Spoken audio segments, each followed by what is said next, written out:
Oi, gente.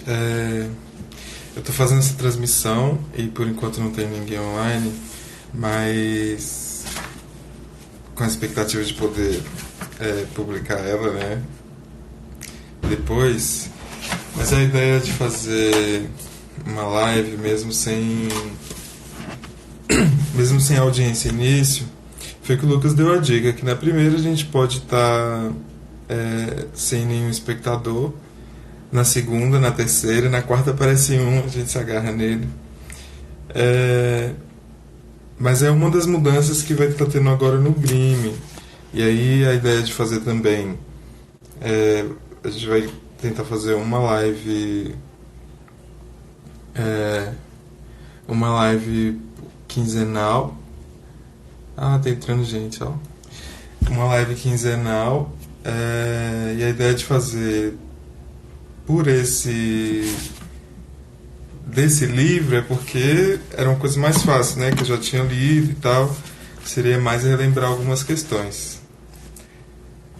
Então vamos lá, eu pensei em dar um apanhado geral do livro, claro, a partir da minha perspectiva, mas e depois passar por alguns capítulos. Primeiro, falar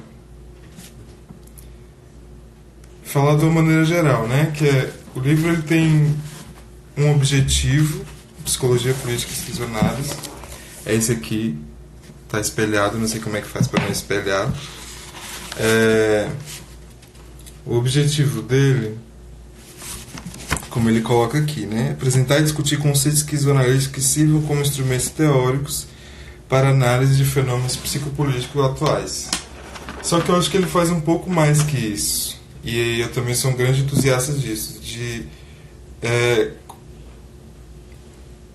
Talvez ele lança, talvez, aí vocês me digam se concordam, uma psicologia política esquizoanalítica. Ou pelo menos em germe.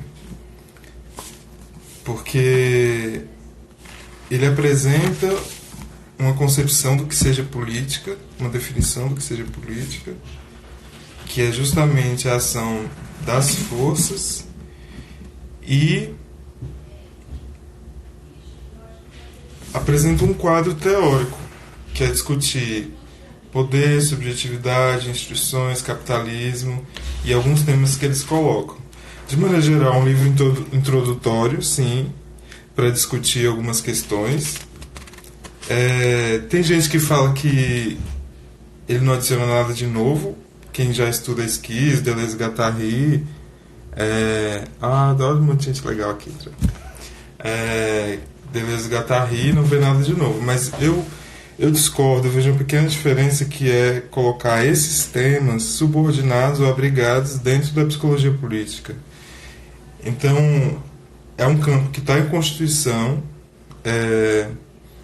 não é pacífico. Por exemplo, no último encontro do ano passado, 2019, da Associação Brasileira de Psicologia Política, eles lançaram um livro.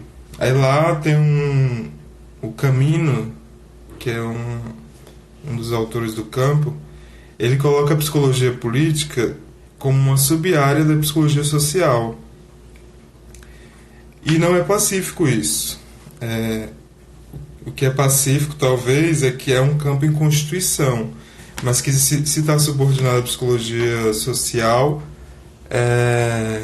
não é acordo entre todo mundo. Por exemplo, o Domênico é um dos que sustentam que ela tenha dignidade própria, digamos assim, apesar da psicologia social. Porque a psicologia social também é uma coisa assim, cabe tudo, né? O que não é aquela coisinha individual, qualquer abordagem, desde construcionismo até, enfim, psicologia comunitária, psicologia marxista, Martin Baró, a coisa toda. Então esse livro ele meio que lança as bases, a meu ver, eu sou um grande entusiasta disso, de uma psicologia política esquizoanalítica. E aí, passando por conceitos, alguns conceitos. Aí o capítulo 1 fala de forças, potência e micropolítica. Deixa eu ver o que é legal comentar aqui. Assim, a diferença entre árvore e rizoma. Acho que isso é. Sim, uma coisa legal que tem em todo o livro é que ele tem muitos elementos gráficos. Tem uma razão dual aí, que é a mesma que os próprios Deleuze-Guattari lançaram mão, de colocar macro e micro, árvore e rizoma, paranoia e esquizofrenia, enfim. Eles próprios fizeram uso desse binarismo, digamos assim, e aqui o Domênico faz um uso bem legal, assim, que é colocar, por exemplo, que é a coisa física, atual, material, sólido, o já estratificado, em oposição ou a diferença de intenso, que é o virtual, o imaterial, o que é fluxo e o que é energia. Então, durante todo o livro, tem vários... não é diagramas, mas infográficos, digamos assim. Vários gráficos, vários esquemas. Esquema é uma coisa muito boa, que inclusive ele conceitualiza. Que o esquema é um movimento que ele coloca aqui em algum lugar. É um movimento do pensamento que não é sedimentado, canonizado, etc. Então, o que eu destacaria nesse primeiro capítulo, Forças, Potência e Micropolítica, é a definição de afetos que ele apresenta, poder como reativo e um poder ativo e outro reativo. O ativo seria querer criar, o reativo querer capturar. E a diferença entre poder e potência. Tem uma coisa interessante que ele pega do livro do Deleuze sobre Foucault, que é justamente essa definição de poder diferente da definição clássica, né? Aí isso está na resenha do Deleuze sobre resenha não, no livro do Deleuze sobre Foucault, que ele questiona que o poder teria uma propriedade. Seria algumas pessoas têm poder e outras não. Nessa concepção não tem. Oi, Catarina. Essa concepção não tem.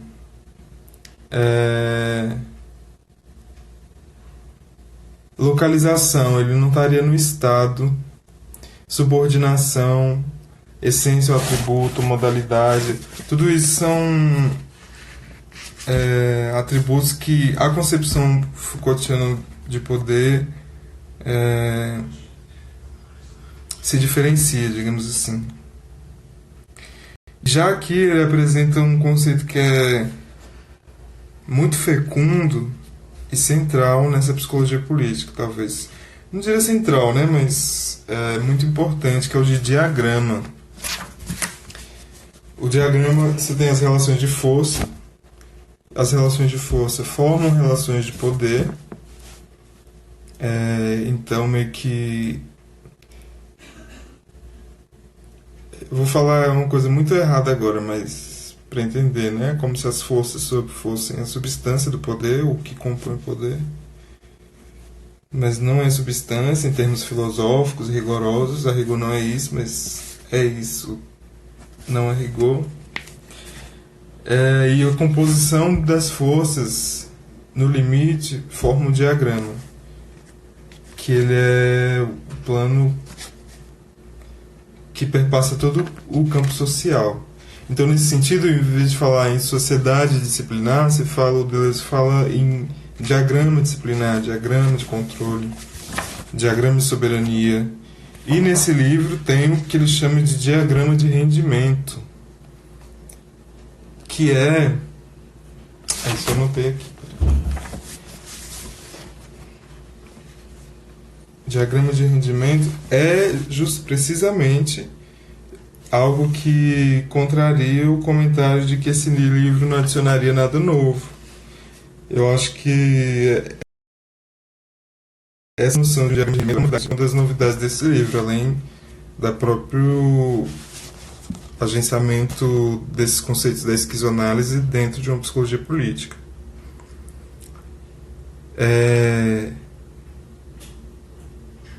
Esse diagrama é formado pela axiomática do capital. O que é a axiomática do capital? Ela modula as coisas. No sentido assim, se antes você tinha um molde, que era uma forma fixa, né? Um código, um molde. Pensar numa forma de biscoito. Você pega lá a massa, coloca a forma em cima, é um molde. Você moldou. Você deu uma forma, né? Só que com a axiomática é diferente, o que acontece é diferente, é uma modulação. Qual que é a diferença da modulação para o molde?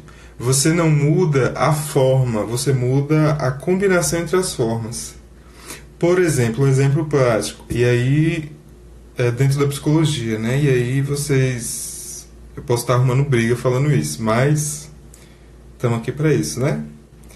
A psicologia positiva, por exemplo, ela não adiciona nenhuma técnica nova, ela não é nenhum saber novo, no sentido de que, por exemplo, a diferença clássica entre psicanálise e behaviorismo, cada um tem posições epistêmicas diferentes, tem visões diferentes de mundo, de sujeito, etc.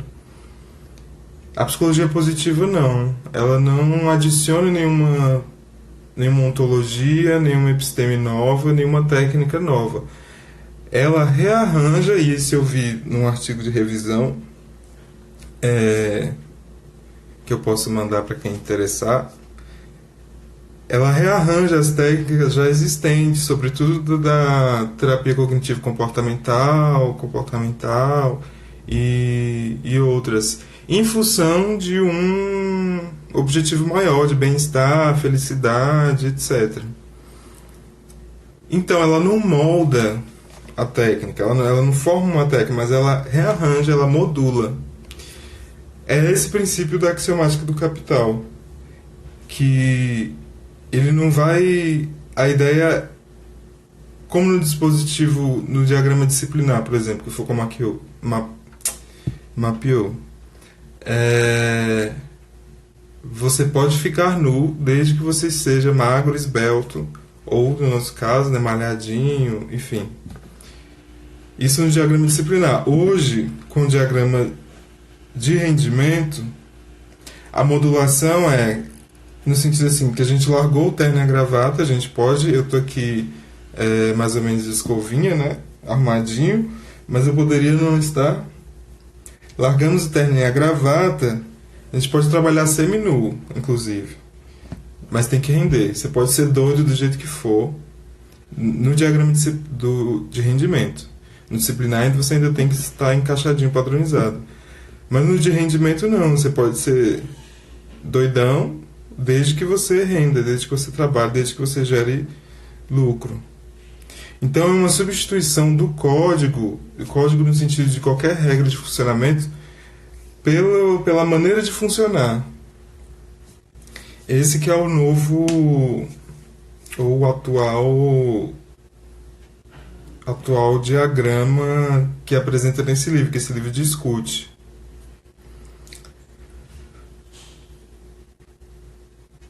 Então, a axiomática do capital, ele vai dizer que se atualiza em formas e processos acelerados. Então, se antes você tinha... ou seja, formas e processos. O que pensar em forma? Até pensar em lavar roupa. Lavar roupa, por exemplo. Você ia no rio, lavava a roupa e voltava. Isso levava um tempo. Com um tanquinho, isso leva menos tempo. Com a máquina de lavar, menos tempo ainda. É mais acelerado o processo de lavar roupa. Com a máquina de lavar, secar... é mais ainda, quase estender, sei lá, é mais ainda. E com a uberização das lavanderias, mais acelerado ainda. Então tudo se torna mais acelerado. Isso é um dado importante para a gente discutir, por exemplo, o que se discute em termos psicopatológicos ou organizacionais da síndrome de Burnout, que é o esgotamento, de um ponto de vista mais amplo também. Claro que a gente precisa de uma consistência que permita a gente intervir, né, em cada sujeito, em cada organização, mas sem perder de vista esse contexto mais amplo e societário. Mas voltando aqui para cada livro, eu queria não passar de 15 minutos para poder postar ela ao vivo. Deixa eu ver que horas são. 11h35, comecei 11h20, foi 15 minutos. Agora já era. Assim, aí nesse primeiro capítulo, Forças, Potências e Micropolítica, você tem o método esquizoanalítico de intervenção. Esse método tá entre aspas, eu também chamaria atenção. Porque aspas não é enfeite, né?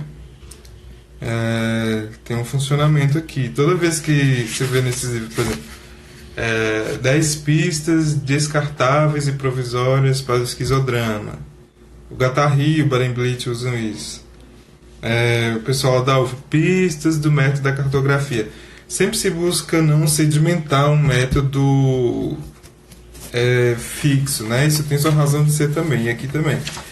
Só que ele coloca 3 tarefas que eu acho que é interessante, que é primeiro destruir.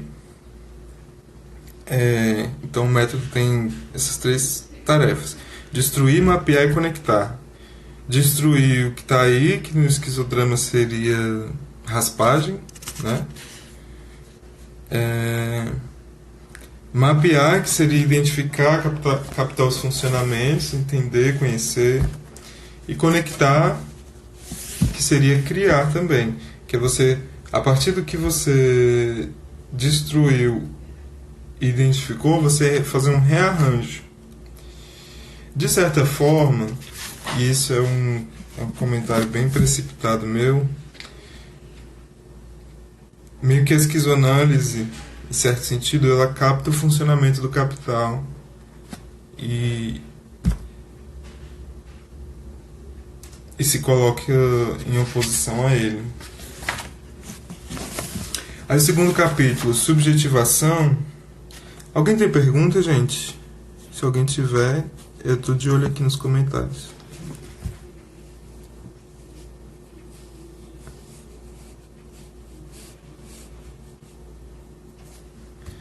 Oi André, oi Brendo, oi Café.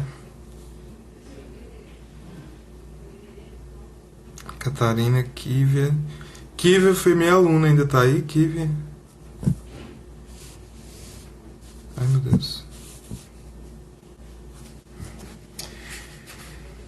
O que eu destacaria no segundo capítulo? Subjetivação. 2 conceitos, né, que ele trabalha. Hábito, a partir do... Tá? Ah, obrigado. Conceito de hábito a partir do David Hume, segundo Deleuze, né? E dobra. Que dobra ele já pega do Leibniz, né? Mas todos dá para trabalhar a subjetivação ou produção de subjetividade. Eu não sei como vocês acham, mas eu entendo mais ou menos como sinônimos.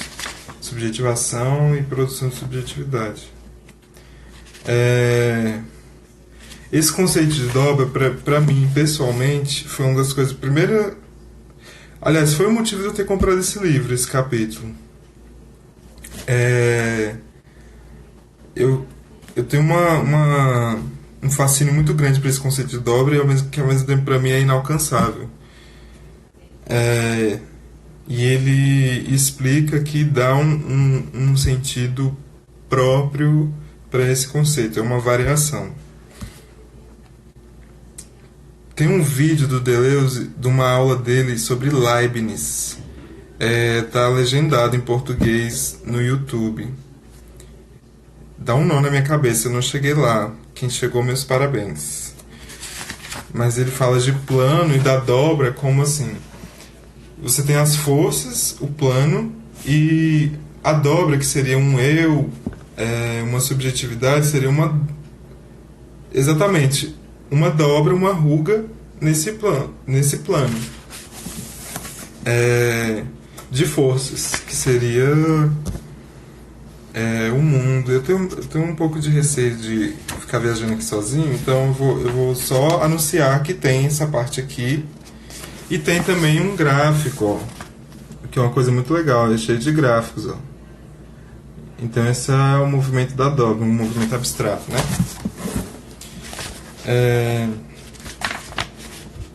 Ele fala de mônada também. Então ele vai explicando. Uma coisa muito legal. O coeficiente de territorialização que ele achou do Guattari, em algum texto do Guattari, que também vai falar do processo de dobra, de territorialização em cima de um eu, né? Se é que eu posso colocar assim. Aí o capítulo 3, Códigos, Instituição e Disciplina, ele vai propor, esse capítulo é especialmente interessante para a análise institucional. Por quê? Ele vai falar primeiro da imagem do pensamento, que, a meu ver, e aí eu não sei vocês me digam, imagem do pensamento é mais ou menos sinônimo de diagrama, que é mais ou menos sinônimo de corpo cheio no antiédipo.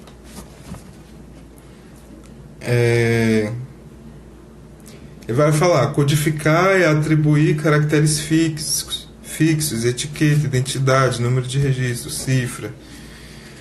Codificação é mais ou menos também sinônimo de instituição.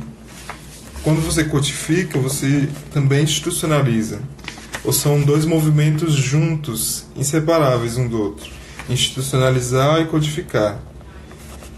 Então, no sentido de que tudo é um caos, né? E a gente que coloca ordem, a gente através dos códigos. E não sei se é aqui, mas em algum momento ele fala das instituições imateriais. Isso é ótimo para pensar na análise institucional hoje, porque elas se tornaram imateriais. Não se tornaram, né? Algumas instituições estão se tornando imateriais, para a gente também não vai ficar em profecia autorrealizadora. Tem muitas instituições ainda de modelos, digamos, de outros diagramas, né? De soberania, disciplina. A gente mesmo está trabalhando numa escola, então ainda não está toda virtualizada. Aí ele fala da diferença entre instituições concretas, que é justamente isso, e instituições abstratas. Ele é um pouco diferente da concepção que o Barenblit apresenta no compêndio dele. Porque o Barenblit ele fala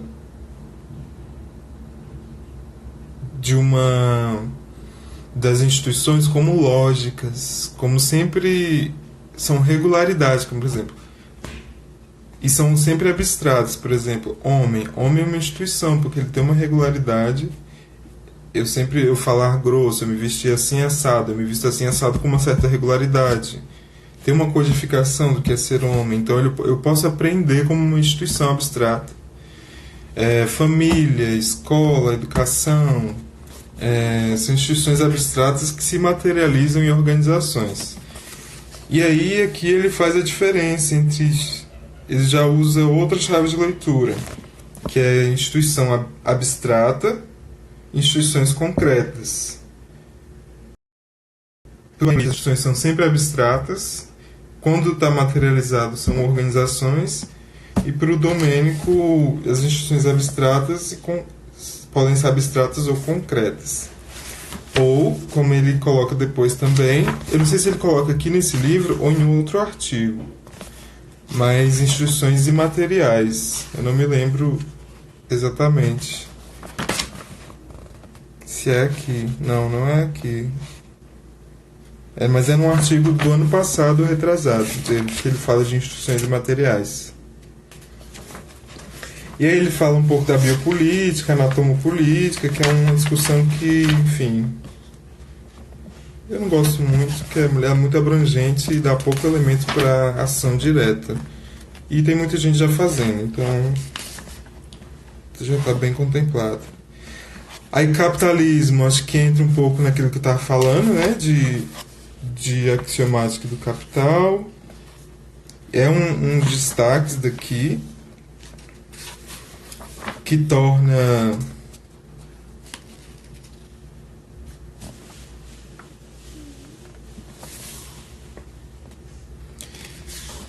que aqui entra um pouco daquele... Tem uma passagem do manifesto do Partido Comunista que o Marx fala, inclusive o Deleuze dizem, né, que antes dele morrer, o livro que ele estava escrevendo que não terminou era sobre Marx. Tem uma passagem dele que fala que a burguesia não vive sem revolucionar tudo. Aí tem uma parte que ficou famosa, que é tudo que é sólido se desmancha no ar. E um pouco dessa axiomática do Capital é isso, né?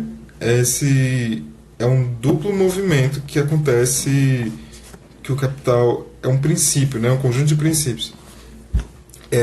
Tanto você descodificar tudo, né? Os códigos que pareciam sólidos, estanques, vão se desfazendo, vão sendo superados, entre aspas, vão sendo desfeitos, mas não para substituir por outro código, mas para um rearranjo dos códigos. Ou seja, não se trata assim, eu tenho meu saber popular, aí eu venho com minha ciência disciplinar, psicologia, e digo, não, é isso, ou medicina, isso aí é misticismo, é crendice, a verdade é essa. Isso é do diagrama disciplinar.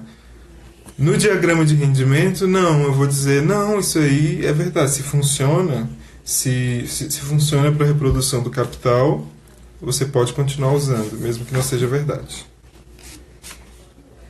De uma perspectiva disciplinar, né? Eu acho que já está há muito tempo. O que vocês acham?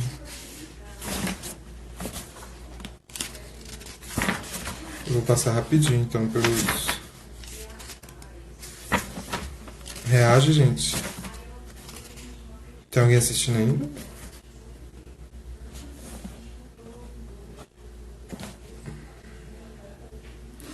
E aí ele vai ter vários... O que é muito legal desse livro, ó, ele vai ter vários esquemas, assim.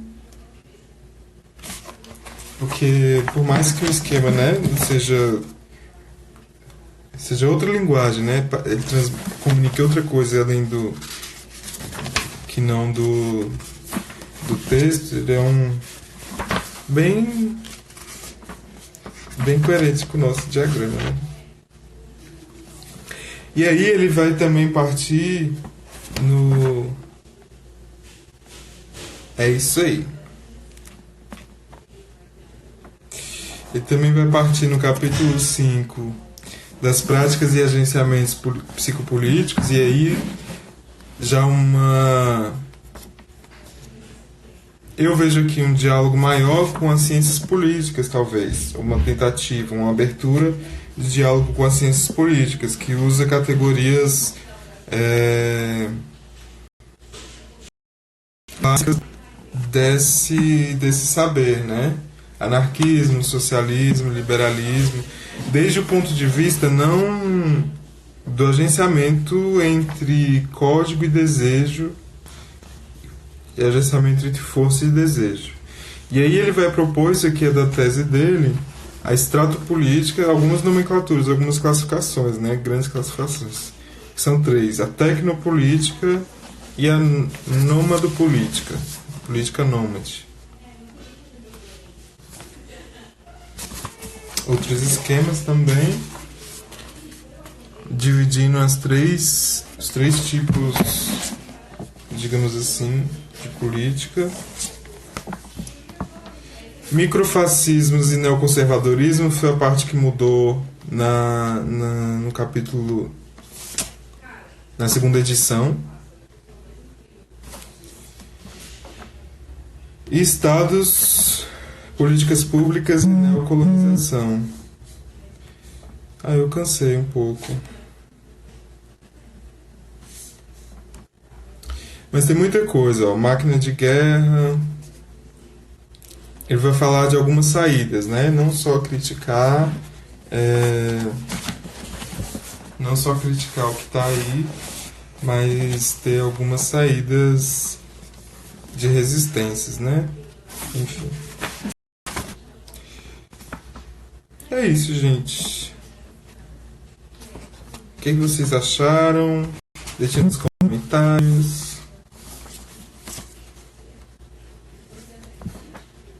Eu cansei de... Mas foi muito bom. Beijos.